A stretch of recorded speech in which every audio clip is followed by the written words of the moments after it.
ਜੀ। ਸ਼ਰਮਾ ਜੀ, ਇਹ ਤਾਂ ਤੁਸੀਂ ਹਿਮਾਚਲ ਦੇ ਜਿਹੜੇ ਹਾਲਾਤ ਨੇ ਉਹਨਾਂ ਬਾਰੇ ਬੜੀ ਤਫਸੀਲ ਦੇ ਨਾਲ ਚਰਚਾ ਕੀਤੀ ਹੈ, ਬੜੀ ਤਫਸੀਲਪੂਰਵਕ ਜਾਣਕਾਰੀ ਦਿੱਤੀ ਹੈ। ਪਰ ਪਹਾੜਾਂ ਤੋਂ ਬਾਅਦ ਮੀਂਹ ਨੇ ਅਕਸਰ ਆਉਣਾ ਤਾਂ ਮੈਦਾਨੀ ਇਲਾਕਿਆਂ ਦੇ ਵਿੱਚ ਹੀ, ਤੇ ਪੰਜਾਬ ਉਹਨਾਂ ਇਲਾਕਿਆਂ ਦੇ ਵਿੱਚੋਂ ਇੱਕ ਹੈ। ਦਰਿਆਵਾਂ, ਚੋਆਂ, ਨਦੀਆਂ, ਨਾਲਿਆਂ ਦੇ ਰਾਹੀਂ ਉਹ ਸਾਰੇ ਪਾਣੀ ਨੇ ਪੰਜਾਬ 'ਚ ਹੀ ਆਉਣਾ ਹੈ। ਪੰਜਾਬ ਦੇ ਵਿੱਚ ਵੀ ਕਹਿੰਦੇ ਹੜ੍ਹ ਦਾ ਖਤਰਾ, ਪਰ ਡਰਾਉਣੀ ਤੇ ਥੋੜ੍ਹੀ ਚਿੰਤਾਜਨਕ ਗੱਲ ਇਹ ਹੈ ਕਿ ਭਾਖੜਾ ਤੇ ਪੌਂਗ ਡੈਮ ਦੇ ਜਿਹੜੇ ਫਲੱਡ ਗੇਟ ਹੈ, ਉਹ ਇਕੱਠੇ ਹੀ ਖੋਲ ਦਿੱਤੇ ਗਏ ਆ ਜੀ। ਪ੍ਰਵੀਨ ਜੀ, ਭਾਖੜਾ ਡੈਮ ਦਾ ਜਿਹੜਾ ਫਲੱਡ ਗੇਟ ਹੈ ਹਾਂਜੀ। ਉਹ 4 ਸਾਲਾਂ ਬਾਅਦ ਖੁੱਲਿਆ। ਜੀ, ਜੀ। ਉਹ ਲੰਘੇ ਕੱਲ ਖੋਲ ਦਿੱਤਾ ਗਿਆ ਸੀ, ਹੈ ਨਾ, ਪਰਸੋਂ, ਮਤਲਬ ਜੇ ਮੈਂ ਠੀਕ ਹੈ। ਭਾਰਤੀ ਸਮੇਂ ਅਨੁਸਾਰ ਗੱਲ ਕਰਾਂ, ਹੂੰ, ਹੈ ਹੂੰ, ਨਾ। ਤੇ ਉਹ ਖੋਲ ਕੇ ਉਹਦੇ ਵਿੱਚੋਂ 2-2 ਫੁੱਟ ਗੇਟ ਖੋਲ ਕੇ ਪਾਣੀ ਛੱਡਿਆ ਗਿਆ। ਹੂੰ। ਪਰ ਕੱਲ ਪੌਂਗ ਡੈਮ ਤੇ ਭਾਖੜਾ ਡੈਮ ਦੇ ਫਲੱਡ ਗੇਟ ਇਕੱਠੇ ਖੋਲਣੇ ਪਏ। ਜੀ। ਸੋ ਇਹ 1988 ਤੋਂ ਬਾਅਦ ਸ਼ਾਇਦ ਹੁਣ ਵਾਪਰੀ ਹੈ ਘਟਨਾ। ਠੀਕ ਹੈ, ਜਦੋਂ ਇਕੱਠਿਆਂ ਜੇ ਹੋ ਗਿਆ। ਭਾਖੜਾ ਦੇ ਜਿਹਦੇ ਭਾਖੜਾ ਦੇ ਪੌਂਗ ਮਤਲਬ ਜਿਹੜੇ ਫਲੱਡ ਗੇਟ ਨੇ ਉਹ 4 ਸਾਲ ਬਾਅਦ ਜੇ ਖੁੱਲਣ ਦੀ ਗੱਲ ਹੈ, ਹੂੰ। ਤਾਂ ਪਰ ਇਕੱਠਿਆਂ ਖੁੱਲਣ ਦੀ ਗੱਲ 1988 ਤੋਂ ਬਾਅਦ ਹੁਣ ਵਾਪਰੀ ਹੈ। ਜੀ। ਸੋ ਇਹਦਾ ਮਤਲਬ ਇਹੋ ਜਿਹੀ ਸਥਿਤੀ ਹੁਣ ਆਈ ਹੈ। ਪਰ ਹੂੰ, ਹੂੰ। ਇਹਦੇ ਨਾਲੋਂ ਵੱਡਾ ਪਹਿਲੂ ਇਹ ਹੈ ਕਿ ਪਿਛਲੇ 3 ਦਿਨਾਂ ਤੋਂ ਜਿਵੇਂ ਹਿਮਾਚਲ 'ਚ ਮੀਂਹ ਪੈ ਰਿਹਾ, ਪੰਜਾਬ 'ਚ ਯੈਲੋ ਅਲਰਟ ਕੀਤਾ ਹੋਇਆ। ਜੀ।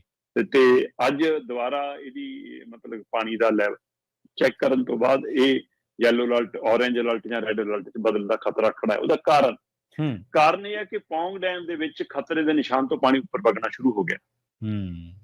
ਭਾਖੜਾ ਡੈਮ 'ਚ ਕਿਸੇ ਵੀ ਸਮੇਂ ਖਤਰੇ ਦੇ ਨਿਸ਼ਾਨ ਨੂੰ ਛੂਹ ਸਕਦਾ, ਬਿਲਕੁਲ ਨੇੜੇ ਉਹਦੇ ਵਗ ਰਿਹਾ। ਠੀਕ ਹੈ। ਤੇ ਉਹਦੇ ਕਾਰਨ ਫਲੱਡ ਗੇਟ, ਇੱਕ ਤਾਂ ਰੂਟੀਨ 'ਚ ਜਿੰਨਾ ਪਾਣੀ ਉੱਪਰ ਲਾਉਂਦਾ ਉਹ ਛੱਡਿਆ ਹੀ ਜਾਂਦਾ, ਪਰ ਜਦੋਂ ਪਾਣੀ ਦੀ ਆਮਦ ਵੱਧ ਜਾਵੇ ਖਤਰੇ ਦੇ ਨਿਸ਼ਾਨ ਤੇ ਆ ਜਾਵੇ, ਫਲੱਡ ਗੇਟ ਖੋਲਣ ਦਾ ਮਤਲਬ ਹੈ ਕਿ ਇਕੱਠੀ ਮਿਆਦ ਦੇ ਵਿੱਚ ਪਾਣੀ ਛੱਡਿਆ ਜਾਂਦਾ। ਉਹਦੇ ਨਾਲ ਵੀ ਹੜ੍ਹ ਆਉਣ ਦਾ ਖਤਰਾ। ਇੱਕ ਤਾਂ ਮੀਂਹ ਦਾ ਖਤਰਾ ਕਿ ਦੁਬਾਰਾ ਪੰਜਾਬ 'ਚ ਅਗਲੇ 2 ਦਿਨ ਮੀਂਹ ਪੈਣ ਦੀ ਸੰਭਾਵਨਾ ਹੈ ਜੀ। ਪਰ ਉਹਦੇ ਨਾਲੋਂ ਵੱਡੀ ਇਹ ਹੈ ਕਿ ਹਿਮਾਚਲ ਜਦੋਂ ਮੀਂਹ ਪੈਂਦਾ ਤਾਂ ਪਾਣੀ ਸਾਰਾ ਧਰਤੀ ਤੇ ਡੈਮਾਂ 'ਚ ਆਉਣਾ। ਡੈਮਾਂ 'ਚ ਆਉਣ ਤੋਂ ਬਾਅਦ ਉਹ ਪਾਣੀ ਕਿੰਨਾ ਕੁ ਨਹਿਰਾਂ 'ਚ ਛੱਡਣ ਦੀ ਸਮਰੱਥਾ ਹੈ, ਕਿੰਨਾ 'ਚ ਦਰਿਆਵਾਂ ਚੋਆਂ 'ਚ ਛੱਡਣਾ। ਸੋ ਉਹਦੇ ਨਾਲ ਇੱਕ ਵਾਰ ਫੇਰ ਖਤਰਾ ਖੜਾ। ਮੇਰੇ ਮੂਹਰੇ ਕੁਝ ਅੰਕੜੇ ਪਏ ਨੇ ਜੀ। ਕਹਿੰਦੇ ਜੀ 1988 ਤੋਂ ਬਾਅਦ ਪਹਿਲੀ ਵਾਰ ਹੈ ਕਿ ਭਾਖੜਾ ਡੈਮ ਤੇ ਪੌਂਗ ਡੈਮ ਦੇ ਇਕੱਠੇ ਫਲੱਡ ਗੇਟ ਖੋਲਣੇ ਪਏ। ਹੁਣ ਦੋਵੇਂ ਫਲੱਡ ਗੇਟ ਇਕੱਠੇ ਖੋਲਣੇ ਪਏ। 7 ਵਜੇ ਤੱਕ, ਕੱਲ ਦੇਰ ਸ਼ਾਮ 7 ਵਜੇ ਤੱਕ ਖਤਰੇ ਦੇ ਨਿਸ਼ਾਨ ਤੋਂ 6 ਫੁੱਟ ਉੱਪਰ ਪਾਣੀ ਵਗਣਾ ਸ਼ੁਰੂ ਹੋ ਗਿਆ ਸੀਗਾ, ਹੈ ਨਾ। ਤੇ ਇਹ ਪੌਂਗ ਡੈਮ ਦੀ ਸਥਿਤੀ ਹੈ। ਠੀਕ ਹੈ ਜੀ। ਤੇ 1900 ਮਤਲਬ ਕਿ 1397 ਫੁੱਟ ਉੱਪਰ ਪਾਣੀ ਵਗ ਰਿਹਾ ਜੀ। ਸੋ ਇਸੇ ਤਰ੍ਹਾਂ ਇਹਦੇ ਫਲੱਡ ਗੇਟ ਖੋਲਣੇ ਪਏ ਫਿਰ, ਹੈ ਨਾ। ਖੋਲ ਕੇ 1 ਲੱਖ ਕਿਊਸਕ ਪਾਣੀ ਛੱਡਿਆ ਹੋ ਗਿਆ।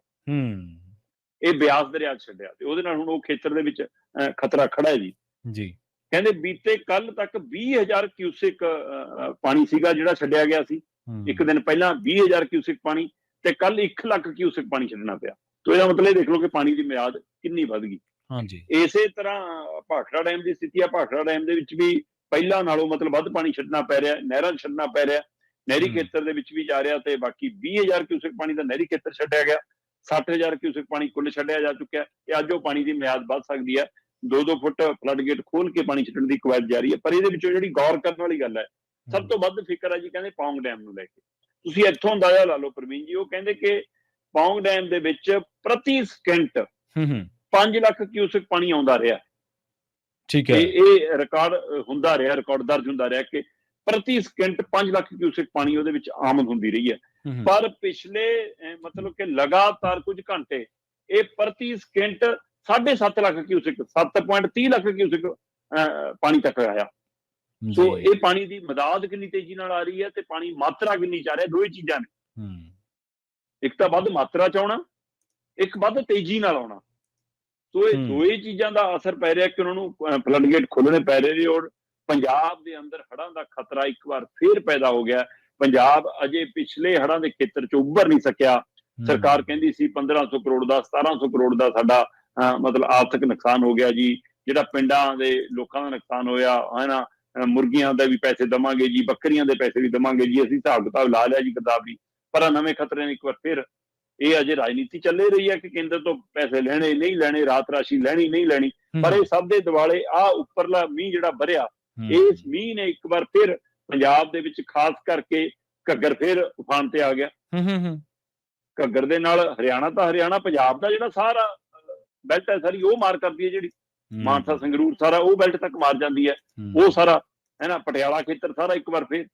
ਸੋ ਇਹ ਸਾਰਾ ਪਹਿਲੂ ਖੜਾ ਤੇ ਇੱਧਰ ਬਿਆਸ ਦਰਿਆ ਦੇ ਨਾਲ ਸਾਰਾ ਉਹ ਬੈਲਟ ਸਾਰੀ ਸਾਡੀ ਹੈਨਾ, ਫਰੀਦਕੋਟ ਪਠਾਨਕੋਟ ਵਾਲਾ, ਉਹ ਇੱਧਰ ਬੈਲਟ ਨੂੰ ਦਰ ਖੜਾ ਤੇ ਸਤਲੁਜ ਦੇ ਨਾਲ ਜਿੰਨਾ ਪਾਣੀ ਸਤਲੁਜ ਤੋਂ ਜਿੱਥੋਂ ਜਿੱਥੋਂ ਜਾਂਦਾ ਉੱਥੇ ਇੱਕ ਵਾਰ ਫਿਰ ਉਹਦੇ ਕੰਢਿਆਂ ਤੇ ਇਹ ਇਕੱਲੇ ਉਹਦੇ ਕੰਢੇ ਬਸੇ ਮਤਲਬ ਛੱਪਰ ਜਾਂ ਪਸ਼ੂਆਂ ਦੇ ਬਾੜੇ ਜਾਂ ਡੈਰੀਆਂ ਜਾਂ ਖੇਤ ਹੀ ਨਹੀਂ, ਜਿਹੜੇ ਆਲੇ ਦੁਆਲੇ ਪਿੰਡ ਬਸੇ ਨੇ, ਘਰ ਬਸੇ ਨੇ, ਉਹਨਾਂ ਨੂੰ ਫੇਰ ਖਾਲੀ ਕਰਾਉਣ ਦੀ ਤਿਆਰੀ ਚੱਲ ਰਹੀ ਆ।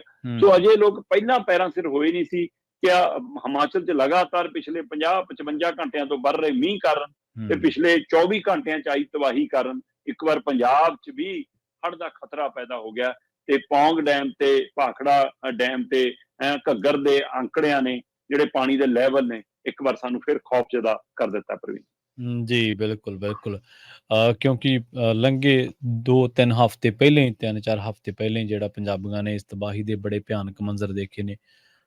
ਪਸ਼ੂ ਜਾਨਵਰਾਂ ਤੋਂ ਲੈ ਕੇ ਮਨੁੱਖਾਂ ਤੱਕ ਦਾ ਬਹੁਤ ਮਾੜੇ ਹਾਲਾਤਾਂ ਦੇ ਵਿੱਚੋਂ ਲੰਘਣਾ ਪਿਆ। ਪ੍ਰਭਾਵਿਤ ਇਲਾਕਿਆਂ ਦੇ ਵਿੱਚ ਬਹੁਤ ਜ਼ਿਆਦਾ ਮਾੜੇ ਹਾਲਾਤ ਸੀਗੇ, ਪਰ ਹੁਣ ਫਿਰ ਵੀ ਅਸੀਂ ਇਹ ਉਮੀਦ ਕਰਦੇ ਹਾਂ, ਪਰਮਾਤਮਾ ਅੱਗੇ ਅਰਦਾਸ ਵੀ ਕਰਦੇ ਹਾਂ ਕਿ ਚਲੋ ਸਭ ਜਿਹੜੀ ਇਹ ਕੁਦਰਤੀ ਕਰੋਪੀ ਹੈ ਛੇਤੀ ਤੋਂ ਛੇਤੀ ਟਲੇ।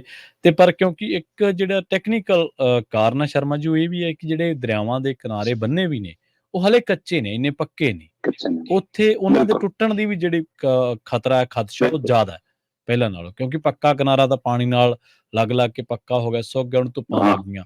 ਇੱਕ ਕੱਚੀ ਮਿੱਟੀ ਦਾ ਕਿਨਾਰਾ ਬੰਨਿਆ, ਉੱਥੇ ਥੋੜੇ ਨੁਕਸਾਨ ਦੀ ਜਿਹੜੀ ਹੁੰਦਾ ਖਦਸ਼ਾ ਵੱਧ ਜਾਂਦਾ, ਸੰਭਾਵਨਾ ਵੱਧ ਜਾਂਦੀ ਹੈ।